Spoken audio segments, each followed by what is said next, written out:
세 번의 만남 끝에 연인이 된 단기임대 플랫폼 D사의 운영 전략 지금부터 시작하겠습니다. 여러분들은 단기임대 중개 플랫폼에 대해서 잘 알고 계신가요? 흔히 에어비앤비나 야놀자, 여기어때와 같은 숙박업종이라고 생각하실 수도 있습니다. 하지만 단기임대 플랫폼은 숙박업이 아닌 임대업입니다. 숙박업과 달리 임대차 계약이기에 계약 기간이 짧을 뿐 부동산 계약의 한 형태로 진행됩니다. 이용기간은 한 주 계약이면 7박 8일로 생각하시는 분들이 많으신데요. 부동산 계약과 동일한 방식으로 계약됐기 때문에 입주일부터 퇴실일까지를 모두 포함한 한 주로 계산합니다. 단기임대는 임대차 계약과 동일하기 때문에 호스트가 작성한 방 상세 페이지에 제공한다고 기입한 용품 외에는 제공되지 않기 때문에 직접 가져오셔야 합니다. 마지막으로 게스트와 호스트 상관없이 계약 취소에 따른 책임은 취소 당사자에게 있으며 각 방에 적용된 환불 정책에 따라 위약금이 발생합니다. 이제 단기임대 플랫폼에 대해서 알게 되셨다면 D사의 서비스에 대해서 소개시켜 드리겠습니다. 월 스pen딩은 500만 원, KPI는 앱 설치 및 앱 내 서비스 이용객 증가로 문의 주셨고, 타겟은 임차인과 임대인으로 나누어 임차인은 잠깐 살 집이 필요한 사람이 주 타겟이었습니다. 임대인은 공실이 걱정인 사람과 임대를 통한 추가 수익을 원하는 사람이었습니다.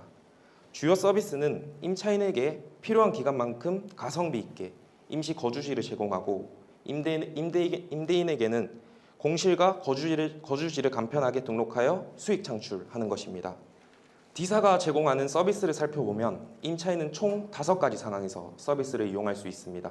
첫 번째, 장기 출장이 예정인 직장인이거나, 둘째, 리모델링 때문에 잠시 집을 비워야 하거나, 셋째, 보증금이 부담인 사람들, 넷째, 월세를 계약하기에는 짧고 장기간을 거주하기에는 부담되는 단기 거주 목적이 있는 사람들, 마지막 5번째로 한 달 살기를 원하는 사람들입니다. 즉, 잠깐 살 집이 필요한 사람이 주요 고객입니다. 반대로 임대인은 4가지의 장점을 얻을 수 있습니다. 첫째, 공실 부담 감소, 둘째, 추가 수익 창출, 셋째, 간편한 계약 절차, 마지막 넷째, 일정에 따른 유연한 운영입니다. 이렇듯 임대인 입장에서 가장 큰 장점은 간편하게 매물을 등록해서 수익을 창출할 수 있다는 점입니다. 즉, 임차인에게는 필요한 기간만큼 가성비 있게, 임대인에게는 보유하고 있는 매물을 쉽고 간편하게 임차인에게 제공함으로써 수익 실현이 가능한 플랫폼입니다. 위와 같이 분석한 D사의 효율적인 광고 운영을 위해 KPI 설정을 4단계로 거쳤습니다. 첫 번째, 광고 문의 당시 시점은 3월이었고 4월 예정이던 런칭이 5월, 그리고 6월까지 계속해서 미뤄졌습니다. 여기서 문제는 광고주의 KPI대로 앱 설치를 늘린다 한들 등록된 매물이 없다면 계약은 발생하지 않고 그에 따라 매출도 발생하지 않습니다. 1차 KPI를 앱 설치가 아닌 매물 확보라고 판단했습니다. 그렇게 판단하게 된 이유와 매물 확보가 가능한 이유를 설명드리겠습니다.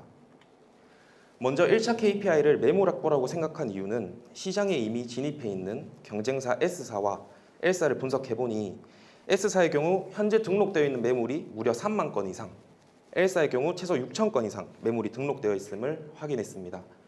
이렇듯 경쟁사에 비해 신규 플랫폼인 D사는 매물 확보가 전혀 안 되어 있는 상태였습니다. 그럼에도 매물 확보가 가능한 이유는 무엇일까요? 바로 임대인의 매물 등록 특성을 보면 알 수 있습니다. 임대인들은 매물을 한 플랫폼에만 등록하는 것이 아닌 여러 플랫폼에 중복으로 등록하여 예약이 발생한 일에만 예약 완료 처리를 해놓습니다. 다른 잠재 고객들이 예약을 할 수 있기 때문이죠. 우리가 흔히 알고 있는 숙박업종 플랫폼을 보면 숙박업체가 하나의 중개 플랫폼에만 등록되어 있지 않습니다.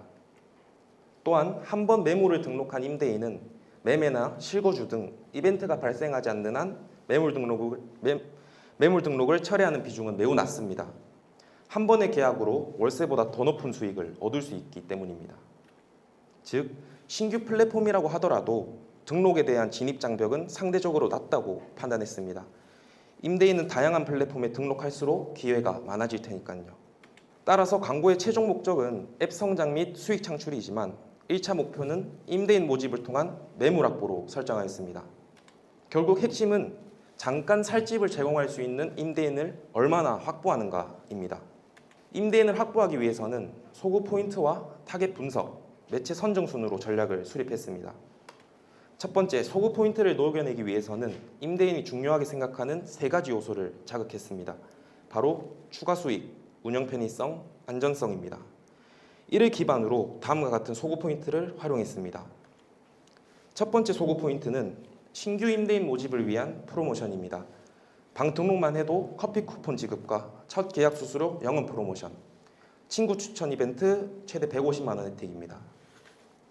두 번째 소구 포인트는 매물 등록 시 임대인의 수익성과 편의성을 자극합니다. 공시를 수익으로 전환하고 온라인으로 간편한 매물 등록이 가능합니다. 세 번째 소구 포인트는 안전성입니다. 임대인 케어 보험 제공과 최대 1억 원 보장입니다. 마지막으로 경쟁사 임대인 공략입니다. 여러 플랫폼의 중복 등록이 가능하며 추가로 노출 기회가 확보된다는 점입니다. 해당 소구 포인트들을 살려 실제 광고 소재로 운영 중인 이미지입니다.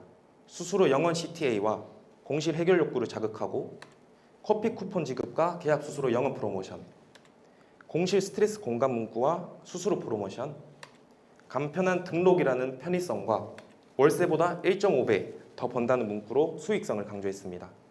광고할 소구 포인트를 잡았다면 임대인 모집 가능성이 높은 타겟을 분석했습니다. 저는 세 가지 타겟을 분류해봤습니다. 경쟁사 타겟이 가능할 것, 구매율도 타겟이 가능할 것, 유튜브 채널 타겟이 가능할 것. 하나씩 자세히 보겠습니다. 첫 번째 타겟은 경쟁사 브랜드와 그 외 임대 플랫폼의 웹, 앱 페이지 방문자 타겟팅을 진행합니다. 두 번째로는 임대업이나 부동산 관련해서 관심이 있거나 주택 소유자 등 구매율도 타겟을 진행합니다.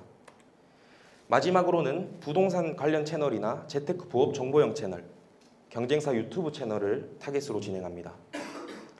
소구 포인트와 타겟이 선정되었다면 실제 노출할 수 있는 광고 매체를 선정해야 합니다. 광고 매체 선정 시 세 가지를 고려해야 됩니다. 광고주 예산을 고려할 것, 앞서 얘기한 타겟 설정이 가능할 것, 인지도 증가를 위해 이미지 소재 노출이 가능할 것. 첫 번째, 광고주 예산이 500만 원임을 고려하고, 둘째, 광고주 예산 내에서 경쟁사, 구매율도 유튜브 채널 타겟팅이 가능하며, 마지막 셋째, 이미지 소재를 함께 노출하고 퍼포먼스를 낼 수 있는 매체를 따져봤을 때 선정된 매체는 바로 구글 PMax와 네이버 SA입니다. 매체를 선정했다면 각 매체별로 어떻게 운영할지에 대한 전략을 알아봅시다. 먼저 구글 PMax를 통해 분석한 타겟을 대상으로 이미지 소재를 노출시키고 실적 최대화 캠페인을 활용하여 효율적이게 광고를 운영합니다. 또한 구글의 다양한 제휴지면에 노출하여 머신러닝을 최적화하여 고성가 소재를 발굴합니다. 네이버 SA는 배너 광고를 통해 플랫폼을 인지한 사람들이 2차로 검색 유입하는 잠재 임대인을 확보하는 목적입니다. 자사명 키워드와 지역별 특징을 활용한 롱테일 키워드를 활용합니다. 예를 들어 서울과 비즈니스 관련, 대전과 연구소 관련, 제주와 한 달 살이 관련처럼 말이죠.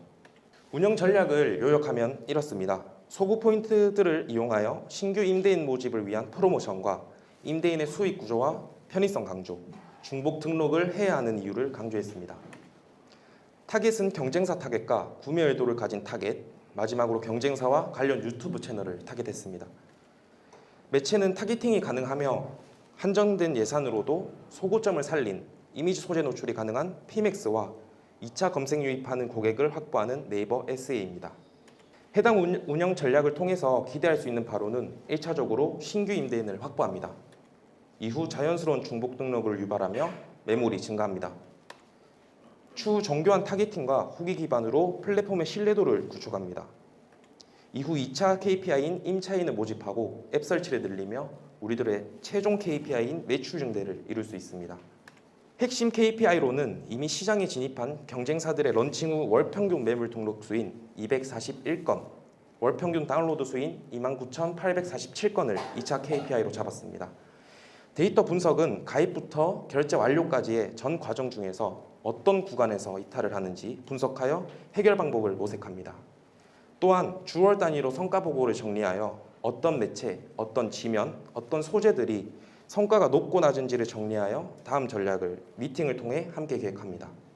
현재 D사는 1차 목표인 임대인 모집을 중점으로 광고 집행을 어제 시작하게 됐습니다. 임대인 모집이 성공적으로 마치면 이후 매물이 증가할 거고, 그렇다면 최종 KPI인 광고주 수익 극대화를 위한 임차인 모집 광고를 준비할 예정입니다. 성공적인 마케팅 끝에 다시 한번 임차인 모집을 위한 광고 전략으로 광고주 수익 극대화를 이뤄내겠습니다. 마지막으로 제가 앞서 말씀드린 것처럼 광고주와 마케터는 연인 관계라고 표현을 했는데요. 이는 실제 연인 사이를 말하는 것이 아니라 서로의 방향이 다르더라도 공동의 목표와 방향을 가지고 누군가는 주도하고 누군가는 서포트하며 결국엔 서로가 서로에게 도움이 되는 관계여야 함을 말씀드리고 싶었습니다. 영원한 관계는 없지만 함께하는 기간은 최고의 시너지를 낼 수 있는 든든한 파트너, 든든한 동반자로 기억에 남고 싶습니다. 이상 AMPM 글로벌 퍼포먼스 2본부 1팀 김장원 마케터였습니다.